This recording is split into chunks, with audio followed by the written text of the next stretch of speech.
Hello beautiful soul! Welcome back to my channel. This is my Ami from Japan, Kaban Aris. This reading is for you. Tingnan natin ang iyong first half ng March 2026. Maraming salamat muna sa mga subscriber, new subscriber, cross-watcher, at sa mga bagong pasok dyan. Welcome na welcome kayo sa bahay ni Ate Aimee. Salamat din sa nakatabanan po sa inyong mga comments. At sa mga nagpa-personal reading, marami pong salamat. Kung gusto niyo na energy nyo lang talaga, gusto niyo makuha natin, all the details is in description below. Pakicheck na lang. Diyan na reading tayo ba? Kunin mo lang sa'yo at itapon na hindi naman sa'yo. Baaring vice versa. Energy mo, energy ng person mo, energy ng malapit sa puso mo, nangyayari or mangyayari pa lang. Use your own intuition, lawakan nyo yung isipan. Ano man ang gender mo, ano man ang edad mo, wala sa baraha ang kapalaran ng tao, kayo pa rin ang makapagpapabago nito. Gawin yung guide, yung mga warning na pwedeng lumabas sa baraha, hindi yung negative, it's a warning para magkaroon kayo ng awareness, change of decision at pwedeng maiwasan. Pero kung gusto mo talaga na positive lang gusto mo marinig, hindi itong channel na to para sa'yo. Okay, grasshopper situation in the balance that require careful handling. Ibig sabihin lahat kasi to, no? Pagdating dito, sa pagkain, mas good kung mas dadamihan mo yung gulay or yung mga iniinom mo, it's more on water, ganyan. Kung sa mga paggastos, balance din, yan. Kumbaga doon yung point na parang tipaklong nag-jump ng jump na hindi pinag-iisipan. You need to be very careful sa lahat ng mga gagawin mo.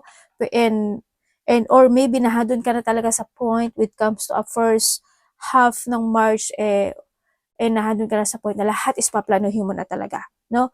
Or you need, ano?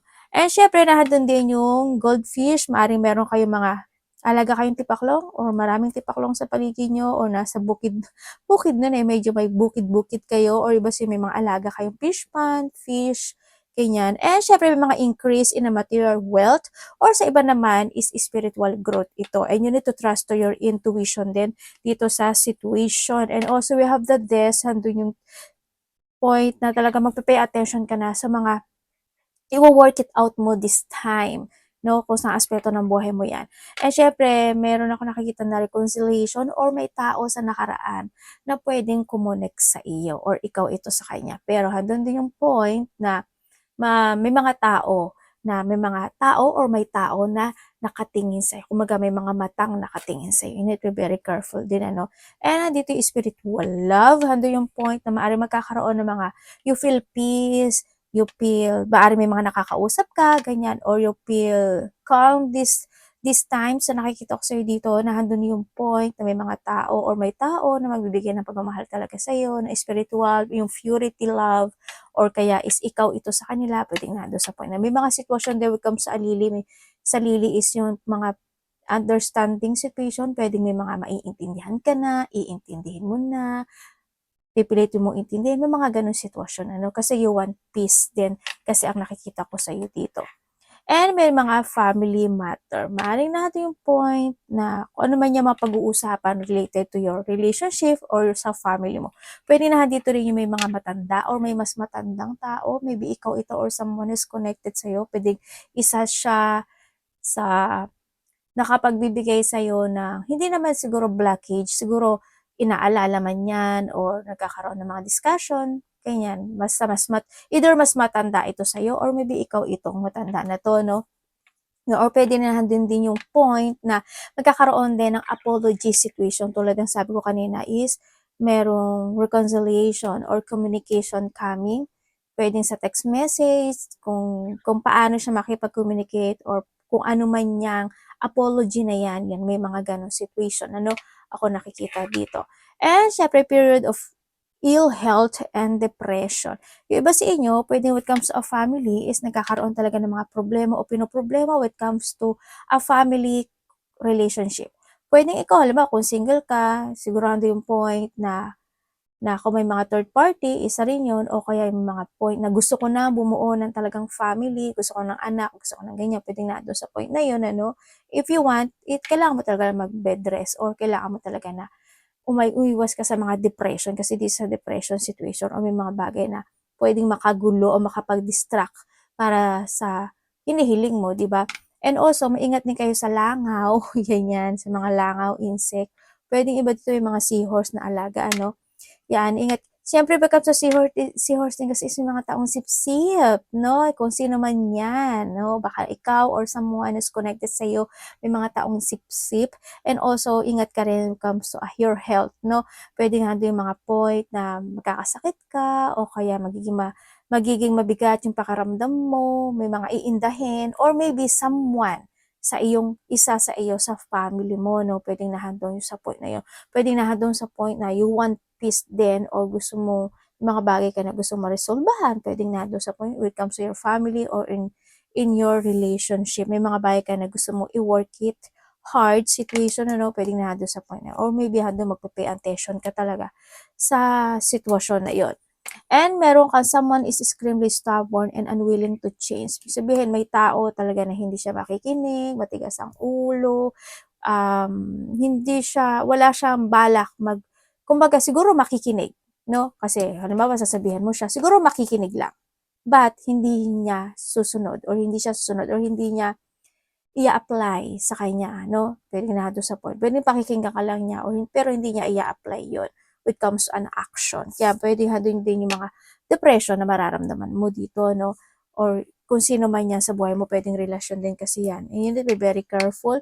February, pwedeng may kakalala ka or connected sa iyo yung February na may birthday. Pwedeng na sa point. We have the 2 days, 2 weeks, 2 months, or pwedeng March, April, May, pwedeng ganon, or March, April, May, or April or May man yan, or basta weeks, days, or months man siya, may mga flow of emotion happen into your life, mga unexpected. This is unexpected, no? Pwede unexpected of depression, unexpected of family matter, relationship man yan, unexpected na biglang may tao na hindi nakikinig, matigas ang ulo, at parang binabaliwala ka, mga taong sipsip, there's an unexpected, no? Sa iba sa inyo kasi kung titingnan ko to, this is a problem. Kumbaga may mga unexpected problem or maybe if there is someone na talaga may mga problema na unexpected na nangyari pero I want peace, gusto ko na maging okay, gusto ko na maging ma-resolve to, gusto ko na maging calm, mga ganong sitwasyon, no? Sa nakikita ko sa'yo dito. Kung paano magaganap yung unexpected sa'yo yun. Pwedeng unexpected mga conflict, mga disappointment, mga intense, mga ganyan, no?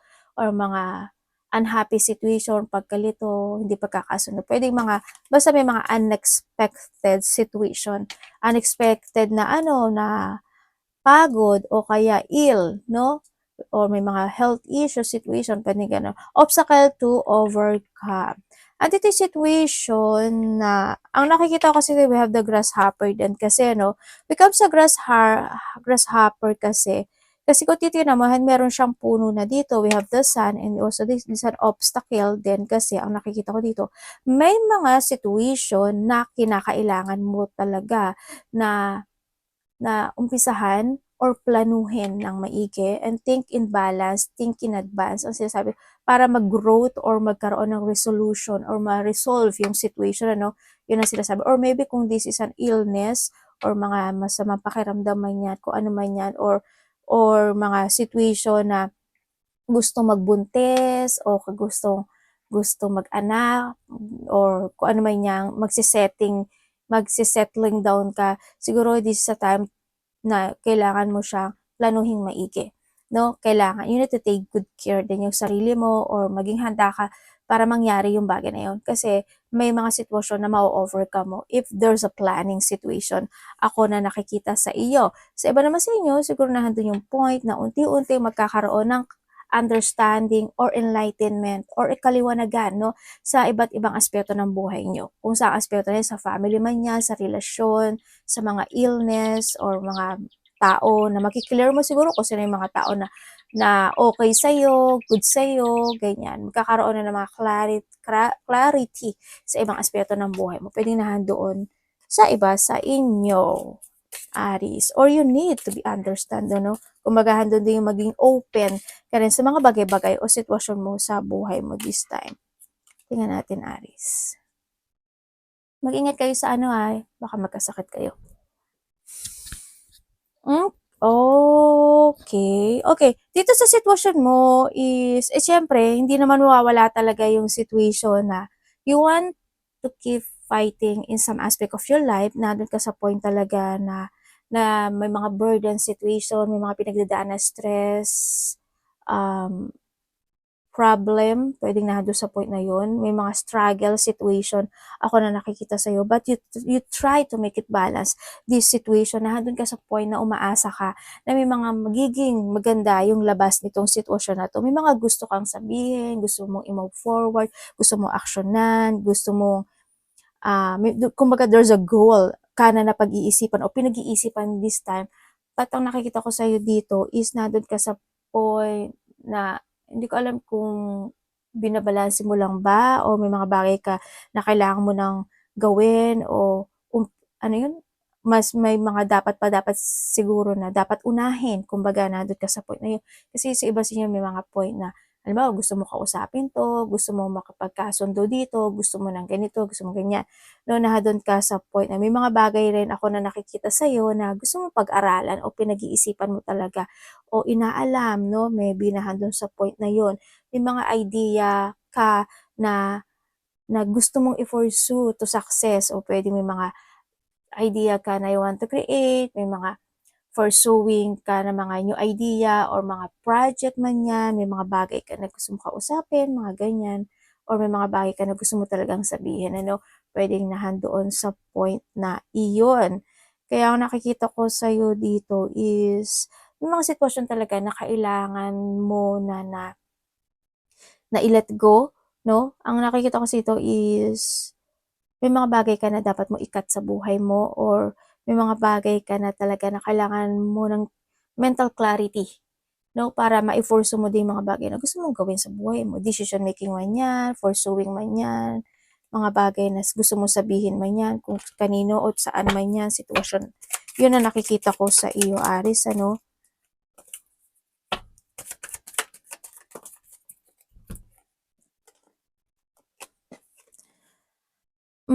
Okey, nandito sa sitwasyon mo na nandun yung point na maaring may tao na na hihingi sa'yo ng tulong or maybe nandun yung point na may tao na hihingan mo ng tulong. Nandun ka sa point na yun, ano, yun ang nakikita ko dito. Sa iba sa inyo siguro nandun ka sa point na may mga bagay ka na sinisiyasat, may mga bagay ka na naghahanap ka na paano matatapos ito, paano ganito, paano ganyan. Naghahanap ka ng mga katotohanan, 'no? Nandun ka sa point na you want to recover from a difficult situation into your life at dun umaasa ka talaga na gusto mong, matapos yung sitwasyon na yan, ano, yung point. Kumbaga nandun din yung pag-i-isolate sa sarili sa nakikita ko sa iyo dito.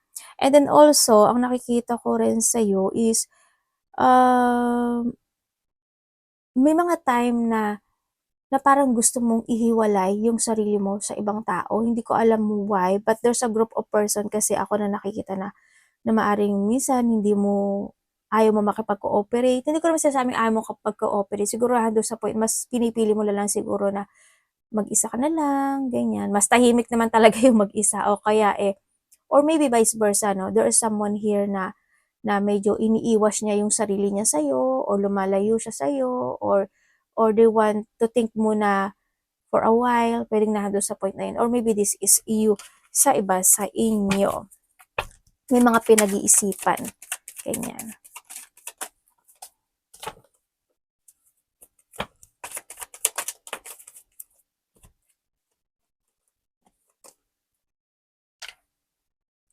Dito sa sitwasyon ang dami mong ano, ang dami mong pasanin, ano, sa nakikita ko sa'yo dito. Okay, when it comes naman sa'yo dito is, yes, alam ko naman na nangyari may mga nagaganap o nangyari in the past, may mga there's a deep wound or there's a battle happen into your life. Talagang nandun yung point na loss of balance ka or na-imbalance ka sa ibang aspeto ng buhay mo. Nandun yung mga point din, ang nakikita ko sa'yo is nagkakaroon ng pagkawalan ng tiwala o believe, sana hindi sa sarili mo or maybe someone, 'no, maybe someone or maybe ikaw sa kanila, gano'n, nawawalan ng tiwala o believe sa sarili o nandun nagkakaroon ng mga salungatan, situation, may mga bagay na want to rush, may mga bagay na gustong madaliin maybe sa iba or sa iba dito is nandun yung point mga kakaroon ng mga pagtatalo, mga alitan, hindi pagkakasundo man yan, mga gano'ng sitwasyon ano, ang nakikita ko sa iba sa inyo. Siyempre yung may mga sitwasyon din na siguro sa iba naman sa inyo nandun ka sa point na may mga bagay ka talaga na gusto mong sabihin, gusto mong magsalita man yan o gusto mong magdesisyon pero you're hiding your feelings 'no. Puwedeng nandun yung point na napipigilan ka na lang din, puwedeng nandun ka sa point na yun, kahit na gusto mong humiyaw, gusto mong talakan o gusto mong, i-pursue or gusto mong gawin o aksiyunan, nandun ka sa point na you're hiding your feelings. But ang nakikita ko sa'yo kahit hina-hide mo yun, mahirap, oo mahirap, pero pilit mo kinakaya rin ano sa nakikita ko sa'yo dito. Ang nakita ko rin dito, iba dito maybe handun yung pagiging busy or magiging busy kayo this time sa nakikita ko sa'yo dito. May mga bagay ka rin na paninindigan mo or you want mong manindigan 'no, sa nakikita ko sa'yo dito. Maybe yung iba sa inyo, you want to protect yourself lang din o kaya handun lang talaga yung magiging being defensive ka sa mga tao na hindi ka gusto, sa mga taong galit sa'yo, ganyan. Sa mga taong nagkakaroon ng hindi magandang situation sa'yo or sila ito sa'yo, yun na nakikita ko sa'yo dito. Mag-ingat ka na lang din pagdating sa paggastos-gastos 'no, sa nakikita ko dito kasi ang nakikita ko sa'yo dito parang maraming mga gastusin or sobra yung gastos or may malaking paglabas na pera sa iyo. Sana hindi ka maloko or hindi ka malinlang pagdating sa pera 'no. 'Yan, kasi iba sa inyo puwedeng mawalan kayo ng mga mahalagang bagay o losing something valuable or maybe nandun yung point na manakawan kayo, 'no? Mag-ingat na lang din kayo dito. You need to put boundaries din sa nakikita ko sa'yo dito 'no, medyo hindi nababalance kasi yung situation mo this time sa nakikita ko sa'yo dito. Sa iba naman sa inyo dito, there's a person here na hindi siya marunong mag-apology or hindi siya yung type of a person na mahilig siya mag-sorry, ganyan, hindi siya gano'n. May tao ako nakikitang gano'n.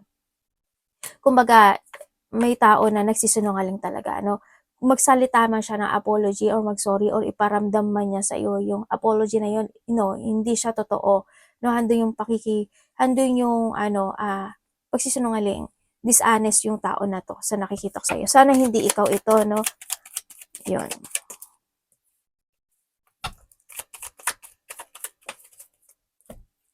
Or nandun yung point na when it comes dito sa sitwasyon mo, maybe there's a person here na na parang, ah, nagbabait-baitan, yun ang nakita ko, nagbabait-baitan or nandun yung point na meron siyang strategy when it comes to communication. Pero hindi siya totoo and you need to put your guard this time 'no, dito sa tao na 'to, sa nakikita ko sa'yo. Or maybe there is someone here na alam niya kung ano yung trick mo, 'di ba? Kaya nagpu-putting a guard itong tao na 'to or maybe this is you, sa nakikita ko sa'yo dito. Dito naman sa iba sa inyo is ang nakikita ko sa'yo dito, maybe may taong hindi ko alam kung same age mo siya or mas bata ito sa'yo. Maybe there's a communication ka na matatanggap pagdating sa tao na 'to. Puwedeng hindi man siya communication or puwedeng mga gift, tulong, or paghingi ng tulong or pera man 'yan 'no, or maybe ikaw ito sa kanya. 'Yun ang nakikita ko sa'yo. Within the 11 days, ang nakikita ko rin dito is merong 11 days, 11 weeks, 11 months, something gano'n ang nakikita ko. Meron kang matatanggap na either news, text message, or a clarity sa mga bagay na gusto mong ma-receive this time sa nakikita ko sa'yo dito. Or maybe nandun yung point na magkakaroon ka ng clarity this time. Na, okay, ganito pala yun. Okay, siya pala is ganito. Okay. Puwedeng nandun sa point, puwedeng news lang siya or balita 'no, dito sa sitwasyon na ito. Pagdating kasi dito rin sa nakikita ko sa'yo dito, may mga bagay ka na gusto mo talagang desisyonan pero ang nakikita ko is parang hindi ka pa makapagpasya this time.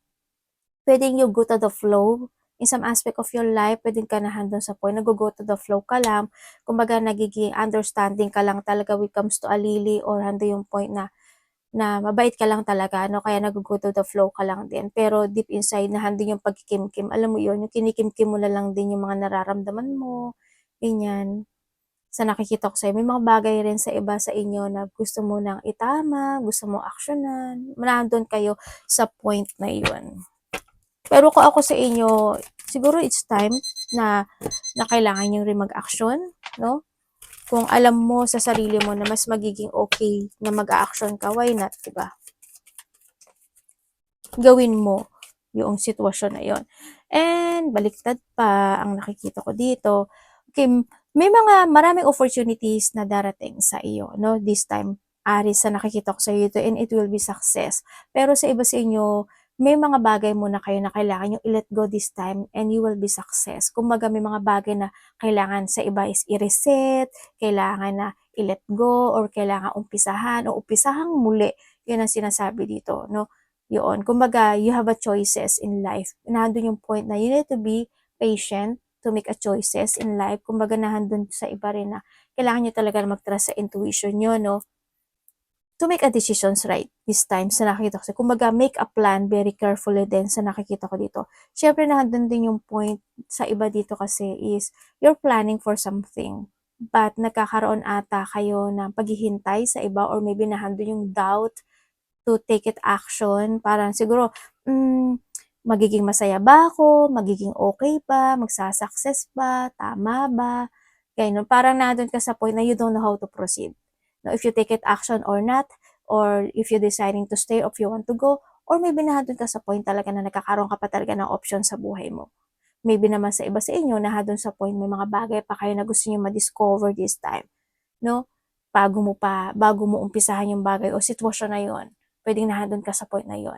Or maybe you want to prepare for something, kaya nandun din yung point na maaaring nagdadalawang isip ka na gawin o aksyonan o i-move yung mga plano na yon or yung mga gusto mong gawin this time or yung mga naiisip mo, no, sa iba sa inyo. Pero alam mo, sabi dito is there's a possibility naman na kailangan mo rin ma-enlighten or magsasucess yung sitwasyon if you move, no, ang sinasabi dito. Kasi may mga bagay din talaga na kailangan mo talaga i-forward. Ganyan. But you need to be very careful pa rin para hindi rin siya mag-mess, ano, sa situation mo. Dito sa situation mo, ang nakikita ko sa'yo dito is merong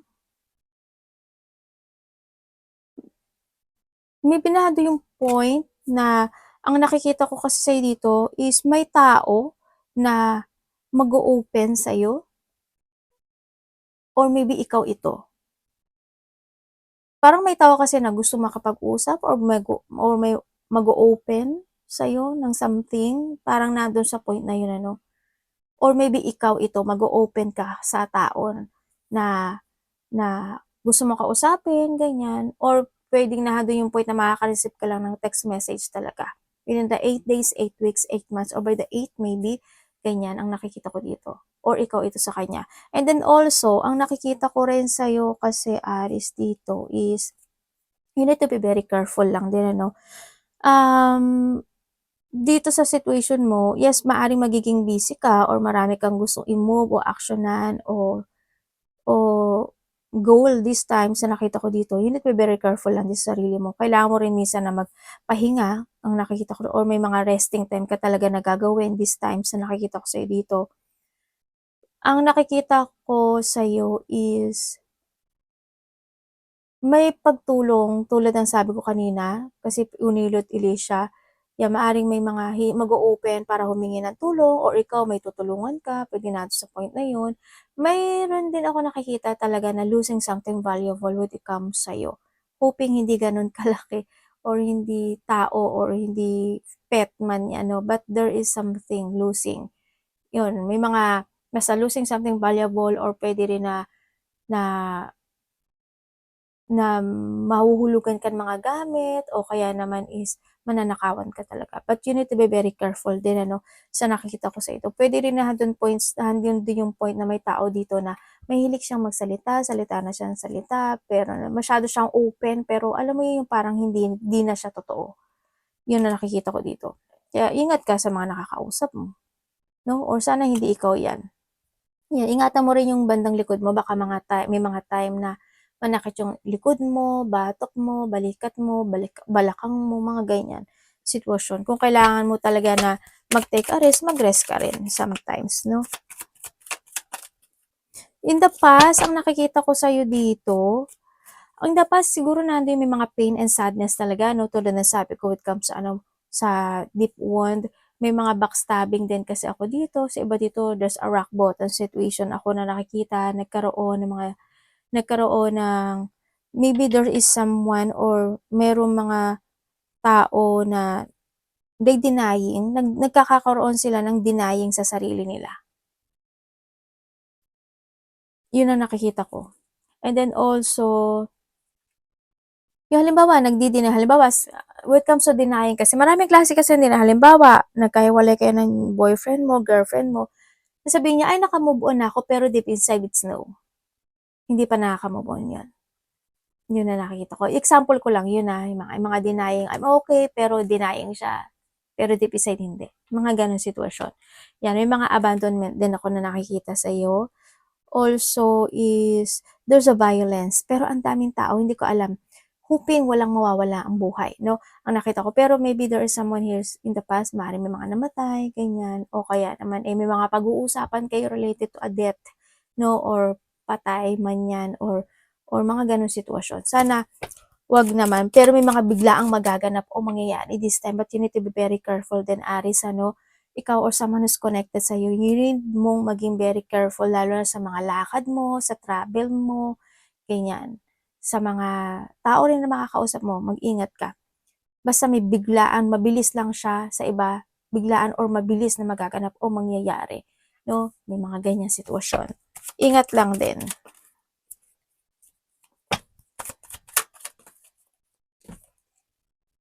We have the full and the full din. Ang nakikita ko sa'yo dito is nandun yung point na magkakaroon ng mga biglaang outgoing situation, ano? Pwedeng may mag-aaya sa'yo o kaya ayain ka ng, ng kung sino man, kung sino man yun, who's connected sa'yo, ganyan. Naayain ka niya na lumabas, yan, mag kung saan mang travel yan, no? Travel man yan, malayo o malapit, may mga outgoing situation. May nakikita rin ako kasi ako dito na may mga tao or may tao kang bagong makikilala sa buhay mo. Yan, ang nakikita ko. May mga biglaang lakad, kung hindi man siya biglaan, maybe nakaplano or may mga biglaang kang makikilala na tao. Yan, may mga biglaang pag-uusap muli ng tao. Ganyan. And also, nakikita ko dito is, merong isang kahilingan sa buhay mo na makakamit mo. Kumbaga, there's a reward and success happen to your life. May mga positivity happen din sa nakikita ko sa dito. Handun din yung satisfaction. Handun din yung pasasalamat no? Hindi ko lang alam kung ikaw yung magpapasalamat or someone is magkakaroon ng pagpapasalamat pagdating sa'yo. Yan, there's a new beginning happen into your life. May mga excitement din kasi ako na nakikita sa ibang aspeto ng buhay mo. Andun yung emotional fulfillment and happiness sa iba. Andun yung satisfy ka sa meron ka sa ngayon, malaki man o maliit, but you are satisfied, material or spiritual man yan, yun yung nakikita ko sa iyo dito.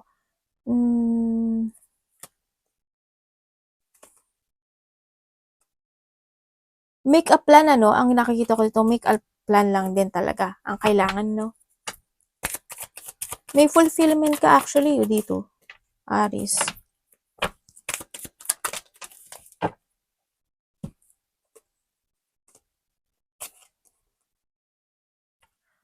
Okay, iba dito is parang may hinihintay ata kayo. Parang you're waiting for something, for a reward, for a result. Basta may hinihintay daw kayo, no? Or maybe nahando yung point, may mga bagay ka na hinihintay na gusto mong magbago, gusto mong mag-change, mga ganyan. No? And also, ang nakikita ko rin sa'yo dito is may tao, kasi there's a union no? Ako nakita, pwedeng magkakaroon ka ng union sa isang taong kilala mo na. Nakilala mo na, pwedeng na-meet mo na siya dati o nakilala mo na siya dati, ganyan. Magkakaroon kayo ng union or magkakaroon ng mga pag-uusap o pagkakasundo-sundo sa tao na connected na sa'yo, na kilala mo na. Yun. Sa nakikita ko sa'yo. Basta there's a closeness kasi ako na nakikita sa'yo dito. Yun ang nakikita ko sa'yo, no? Siguro ano yung Pisces, Cancer, Scorpio, Taurus, Virgo, Capricorn. So we have the Aquarius. Yun ang nakikita ko sa iba sa inyo. No, pwedeng isa doon sa mga nabanggit ko na element, pwedeng nando sa point na yun, magkakaroon ng pag-uusap-usap din pagdating sa kaperahan or trabaho to, no, sa iba. Or may mga situation na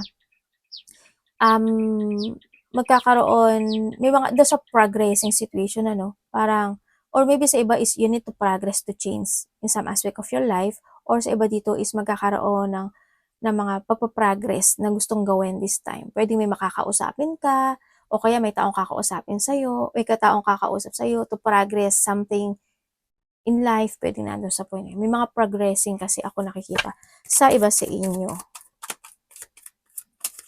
Dami naman ito. Tinamad. Ang dami kasi lumakpa ko. Bakit may pag-isolate universe? Bakit po? Lakasan mo daw yung loob mo, Aries. Kasi may mga biglaang magaganap o mangyayari na hindi mo aasahan. Ikakabigla, ikakashock o ikakagulat ito, no? Pwedeng na intense situation or maybe this as a trauma situation sa nakikita ko sa'yo dito. Maybe this week or maybe this day, hoping hindi, or this month also sa nakikita ko sa'yo dito, or maybe na dun sa point na within the 11, no? 11 hours, 11 minutes, 11 days, 11 weeks, 11 months, something happen, or maybe the 10. Yun na nakita ko. There's a problem situation ako na nakikita, may nakita kong pupo dito. Ingat na lang din, ano, kasi ang nakita ko, hindi siya maganda. Unexpected siya. Unexpected depression, iba dito, separation, conflict, or mga complicated situation, there's a heartache, may lungkot, may umiiyak, ang nakikita ko dito, yung mga, you feeling hopeless naman yung iba dito, ano, a loss, no? Hoping hindi ganun kalaki, but hope, wag naman, no? May mga trauma lang din siguro, o may mga disappointment sa iba. Yun ang nakikita ko sa'yo dito. Pwedeng may malalaman kang katotohanan o may tao makikipag-usap sa'yo, di ba, na isa siya sa makapagbibigay sa'yo ng problema or depression, or pwedeng masyashock ka sa kanya o mabibigla ka, what? May mga ganun sitwasyon, o kaya is may marireceive ka lang na news or a message, pwedeng nandun sa point na yun. Yun na nakikita ko sa iba sa inyo. But basta palagi kayo mag-iingat, no? Yun na nakikita ko sa iyo. But there's a sadness. Ako kasi nakikita sa iyo, possibility na there's a loss talaga, na pwedeng loss of hope din kasi to, no? Sa iba. Akong nakikita sa iyo. Feeling emotions. Ang nakikita ko rin dito is may tao na may mga bagay na hindi pa kaya ma-accept. Sa nakita ko, there's a hardship situation, pwedeng iba dito financial problem, or may mga bagay o sitwasyon na pwedeng minsan mananakit yung ulo mo, mananakit yung paa mo, ganyan. Hindi ko alam, pero there's a dissatisfaction or there's a feeling stuck situation, no? Sana hindi nyo energy na nakukuha ko. Maraming tatakbo daw na questioning sa isipan mo this time. Magkakaroon ka ng self-questioning, mga ganyan. Iba dito, handin yung on and off action, or may mga hihintayin ka na sign. Pwede na doon sa point na yun, ano. Uwi ka ba ng Pilipinas? Iba dito, may thinking about traveling. Malayo o malapit para nandun sa point. Arigato namaste, God bless.